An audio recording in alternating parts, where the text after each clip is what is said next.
There's one question I wanted to ask you too. This is just a map of the world. A lot of people don't recognize that 2024 was historic.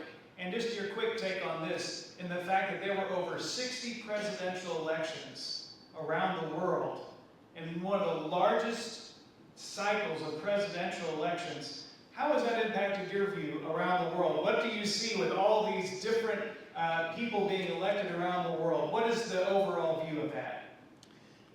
I mean, as global investors, what we're seeing is like the geopolitical is taking a lot more like forefront today than it used to be. We're seeing, China playing a much bigger role on the global stage. We're seeing, global conflict.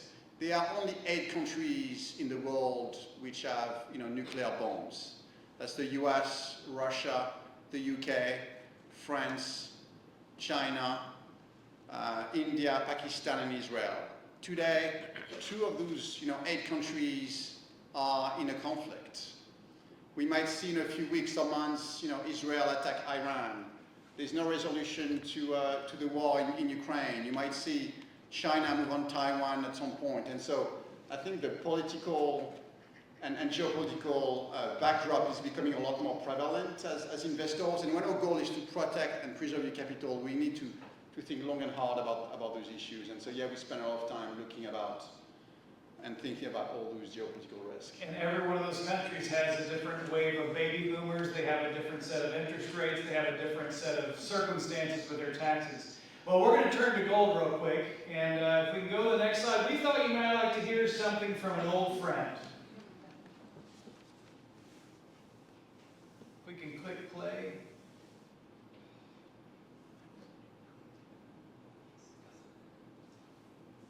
There's some good economic news for change. Well, some good and some bad. Good news is that gold broke the $200 mark for the first time in some years, set a record high, but the dollar is at an all-time low. Now, do you know what this means? It means your mouth is now worth a fortune, but you can't afford to eat.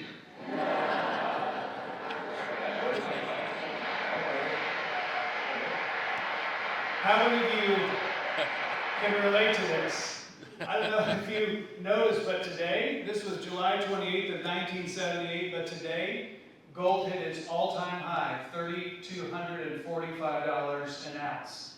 And you know what else is more expensive than ever? The grocery store, Burger King, McDonald's. Anybody know what I'm talking about? So we have nearly 50 years later, the same thing that is going on. So what is unique about First Eagle is that they are the largest owner of gold bullion after the United States government and the state of Texas pension in the United States of America. So as a shareholder and investor in First Eagle, they are the owners, and this I think is a reflection of some of the gold that they own. Now, we get these questions from clients from time to time. What about gold? Should we be investing in gold? And where is gold in the whole structure of things? And so perhaps someone who doesn't just have an opinion, but they actually own gold. So we're going to talk about gold for a little bit. It's interesting, gold, the difference between the S&P 500 and gold this year is 30%. Gold is up over 22% this year, and the S&P is down about maybe 7 or 8%, which is a very unique time. Last year was even more unique because gold was up over 20% and the S&P was up over 20%, which really means that your dollars are worth less because dollars were going into assets, not into dollars. So let's talk about gold, Julien. You have been around this, you know this, you're from France, and France has maybe a different view on gold than a lot of us would. It's not just a 2 or 3 a.m. B-actor commercial kind of thing. Tell us a little about the gold in the portfolio. Sure, I mean, going back to the initial objective I described, which is we want to make sure we protect and preserve your capital. I think we want to own, businesses. Ultimately, there's nothing better than owning a good quality business over time, but we also know that from time to time, the world becomes a very risky and difficult place. And so you want to own a potential hedge. You want to own a ballast. You want to own an asset that maintains its purchasing power. And I mentioned a lot of you own bonds in this situation, but we think that US Treasuries might not be the best asset to own, especially in the world we live in today with as much debt as David described. And there's not that many assets that over not decades, but truly centuries, have maintained their purchasing power. And gold is the only asset which has that characteristics. And gold is, in many ways, very, very unique. It's, first of all, it's a very unique element. I don't know if you remember high school when you look at the element table. If you look at that element table, gold is completely unique because it's inert. It doesn't oxidate.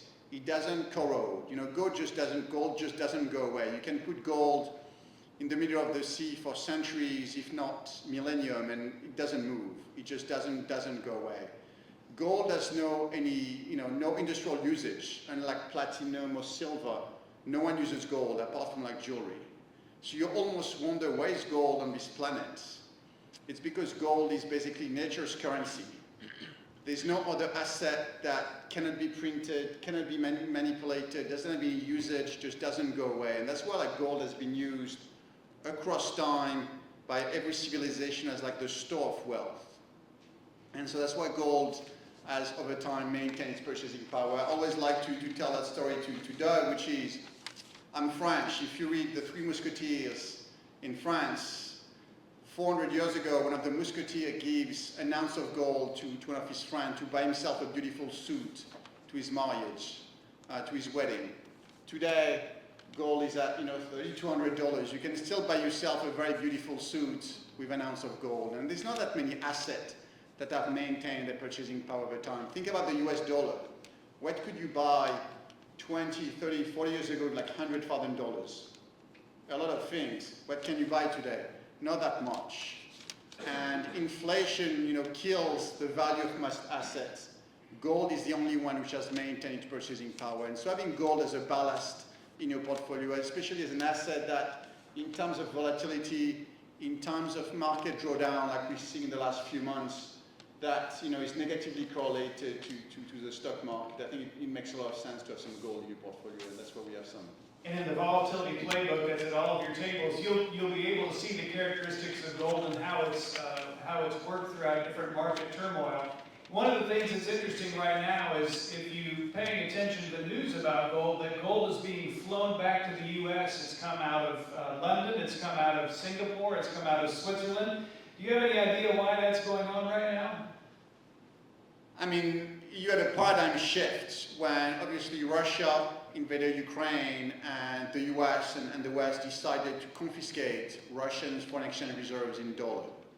So the message it sent to many countries, especially countries which are not necessarily aligned with the West, think about China, Turkey, India, Brazil, is that you shouldn't keep all your savings, all your reserve in US dollars.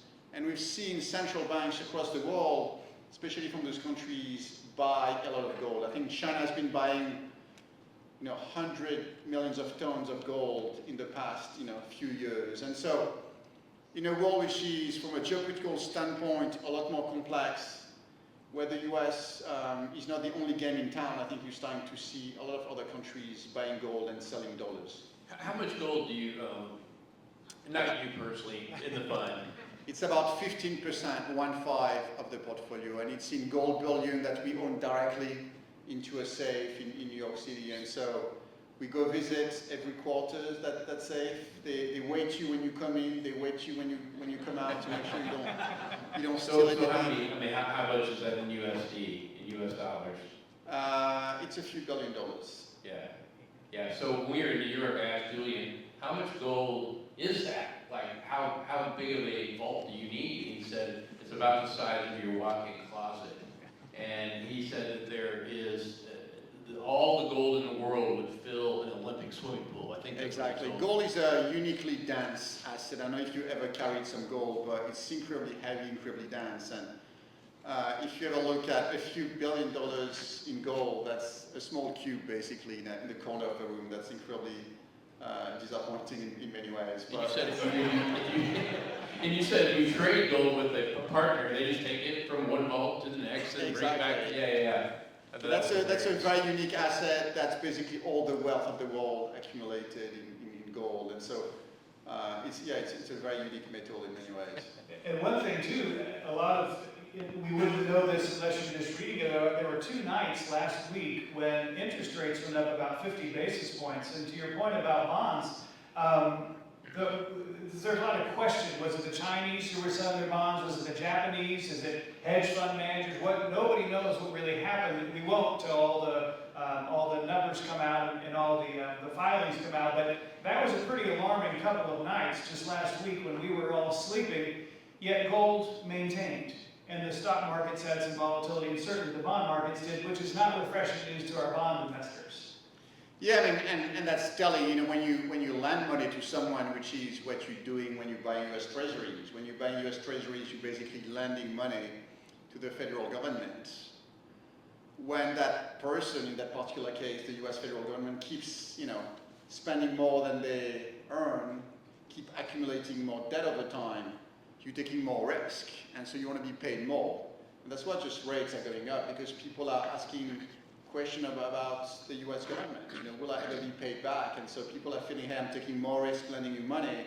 I want to be, you know, paid more, and so I want a higher interest. And that's why I think lending money to the US government might not be the safest bet you can do, especially with the critical fiscal situation we have. Yeah, one of the theories was that the U.S., you know, when you look at when interest rates were around 2 and 3, I kept saying, why are we not floating out a 50 or 100-year bond? They would have bought it because the U.S. has a very short side, so they were looking at where they could buy it the cheapest, so it was a short side, so we kept selling short debt. Well, then you look at the theory of, okay, we have all this debt rolling, we have to refinance it, and everyone in the world knows it, so why don't we dump bonds onto the market, crank up interest rates, and use our debt against us? So that was one theory. Like Doug said, probably have to wait to shake things out, but I'd like to get your opinion on that. And that wasn't on our list of questions, that was I mean, very large buyers of US debt have been Japan, it's been China. Obviously, foreigners basically buy a third of the debt that the US government issues, and if one day they decide to stop, I mean, obviously the US will have to pay higher interest to find replacement buyers, and that's obviously worrisome. And so, David, to your point, I think the US needs to get its house in order. It's going to be painful in many ways, but you cannot rely on, you know, the willingness of others to help you and to bail you out. Do you guys remember Harry Dent at all? I learned all about demographics, predictable spending patterns, and we really followed that heavily in the 90s. And the roaring 90s, and we had the baby boomers raising their children, and they were, you know, spending money like wild people, getting their kids raised. And Harry, you know, as this debt thing was going, he said, eventually, you know, we're addicted to debt. Eventually, you're going to have to stop being addicted to debt. It's like being a drug addict. He said, have you ever seen a drug addict go through a withdrawal? To Julian's point, it's not pretty. Thankfully, I've not seen that personally, but I've been told that there's a lot of puking, a lot of crying, a lot of misery, but once you get through it, you feel better. And I think in Julian's very articulate way, he's kind of saying that it could be a little bit painful. Maybe there's another way out of it, I don't know. But buying great companies, buying hard assets, buying things that, like you said, go up when inflation goes up. And all those things I just mentioned are actually deflationary, not inflationary. So, yeah, that's a great thing. Thank you.